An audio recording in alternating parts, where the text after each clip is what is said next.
Welcome to Monday. It's July 17th, 2023. Your Day Weather Podcast being brought to you by Cowboy State Daily. Check them out at cowboystatedaily.com. Temperatures are going to be, summer-like. You all have been hearing about on the news, all the big heat in the southwest and the far south and the far west. Some of that is going to be working its way a little bit further north into the region. And that means that we're going to actually have some summer. Although for some of you in the northern plains in the upper Midwest, it's going to still be rather on the cool side of things. But let's take a look at what's coming. So warm temperatures and monsoon moisture. Those are the two big players coming this week and next week. The high pressure ridge in the desert southwest expands more northward, and that brings the heat in. But that expansion of the high pressure ridge is going to help that monsoonal moisture. We've got a moisture plume coming.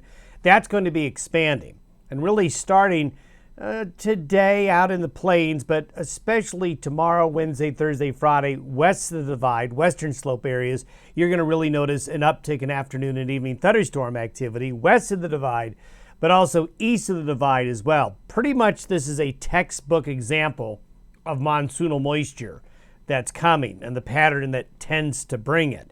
And this is going to be a rather persistent pattern that will go through this week, a persistent pattern that goes into next week as well. And for the second half of July, it's really about what we normally get or we usually see in any given summer season.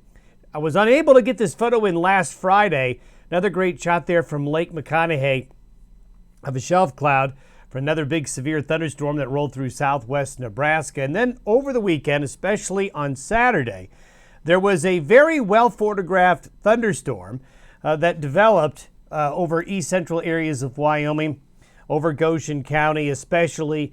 And a lot of folks were able to see this isolated big thunderstorm. Just a beautiful anvil there, could be seen from very far away. In fact, a lot of folks in the Lusk area were able to see it looking off to the southeast. Just a beautiful, beautiful shot there, especially with the light on the cloud as the sun was going down. And then there's a shot all the way from Douglas. So a lot of you witnessed that thunderstorm on Saturday. There was also a couple of isolated thunderstorms you could see that were in central Nebraska from very far away. And this is another shot from Saturday. This is probably the same thunderstorm, but just at its earlier stages of development. Then we have some great mammatus clouds showing up in the Wheatland area with some of those afternoon thunderstorms that we saw on Saturday as well. The satellite photo this morning, not very busy. We have a little bit of thunderstorm activity going through Missouri and Illinois at the moment, but across the rest of the nation, it's a pretty quiet morning out there. But here's the subtropical moisture. Two big areas of it right here, and another area of the deeper moisture has gotten further north. And with the high pressure ridge, and you can tell where the highest pressure is with that very dry air right here, but the clockwise air circulation around the high is now bringing this moisture plume up into the southwestern United States and then farther north now into the northern Great Basin and eventually the Rockies. So that moisture is coming, and you can see the plume in the precipitable water right here. And we could actually say that there's actually a tongue of it that's coming in right there as well, and as it goes around the high. So here's the dry, stable air under the high. As we talked last week, it's the periphery, the edge of the high, where the moisture wants to go. And here is where the thunderstorms are going to be today.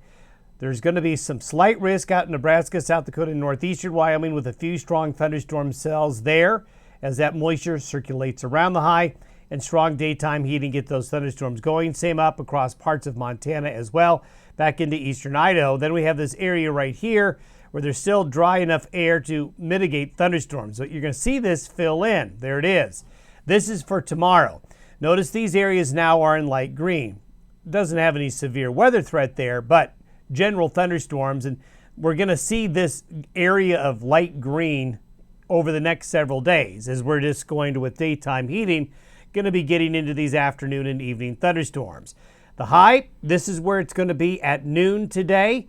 And as we go through the week, it's going to have a lot of heat in the southwestern United States. But what's remarkable is the contrast that Hudson Bay low is causing very cool weather. I mean, you're talking extremely cool weather for Minnesota, the Dakotas, the Great Lakes into the Midwest relative to normal.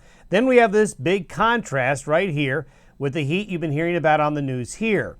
Remember, where there's going to be somewhere hot, there's going to always be somewhere just as cold on the other end. And we have that contrast right here. There is always going to be the opposite somewhere else on the globe. That's the way the weather works. So you tend to have these concentrated areas where it's colder, concentrated areas where it's warmer, and that's very typical as you get into the summer season. But you can see the heat getting a little bit further north now along the east slopes of the Rockies and pushing out across the divide. But very cool air, not very far east out into the plains. Now this is by Thursday. The high is still there. The low is stretching out a little bit, taking that cooler air east. So plenty of warmth will come into the west and the clockwise circulation remains. And so what you're going to see stepping forward, here's the precipitable water forecast for tomorrow. See that deeper moisture pushing east a little bit more along Interstate 80. So that's Tuesday. This is going to be late Wednesday. And look at it really piling up here along the Front Range by Thursday and into Friday as well. So Thursday into Friday, Front Range areas really get into the monsoon pattern as well. And if we were to step forward going out far in the long-term range, what I'm showing you here is 6-hour increments of the model predicting where the thunderstorms and the lightning strikes are going to be between now and the middle of next week. And as we go through this, you're going to see a pattern here as you hit the afternoon and evening hours of the thunderstorms building in the Rockies, the desert Southwest, then nighttime thunderstorm activity then goes into the northern plains and parts of the Corn Belt. When we mean a persistent pattern, here you can really see it. You're just going to continue to have thunderstorms in the afternoon and evening hours, consistently warm temperatures. Then these thunderstorms will be nocturnal as they go out into the plains and into the Corn Belt. So this will be something where it doesn't mean it's going to rain on you every day, but it does mean that there's going to be an afternoon or evening thunderstorm somewhere in your neighborhood. It may not be on top of you, but it's going to be around.